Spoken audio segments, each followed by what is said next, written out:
কাছে যখনই Kolkata police commissioner খবরটা দেয় আমি সঙ্গে সঙ্গে তাকে বলি যে এটা খুব নক্কারজনক ঘটনা এবং খুবই বেদনাদায়ক ঘটনা।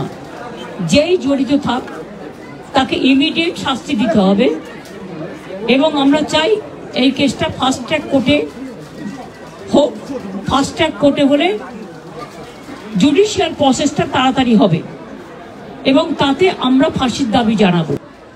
এবং ডগ স্কোয়াড থেকে শুরু করে ভিডিও থেকে শুরু করে ফরেন্সিক ডিপার্টমেন্ট থেকে শুরু করে সবাইকেই ইনভলভ করা হয়েছে যাতে খুনি গ্রেপ্তার হয় এবং দোষীরা শাস্তি পায়। এবং আমি চাই পুলিশ যত তাড়াতাড়ি সম্ভব দোষীদের গ্রেপ্তার করবে। আর রবিবার পর্যন্ত যদি তারা কুল কিনারা করতে না পারেন, কারণ ভেতরেও তো অনেকে আছে, তাহলে এই কেসটা আমরা আমাদের হাতে রাখবো না, আমরা সিবিআইকে দিয়ে দেবো।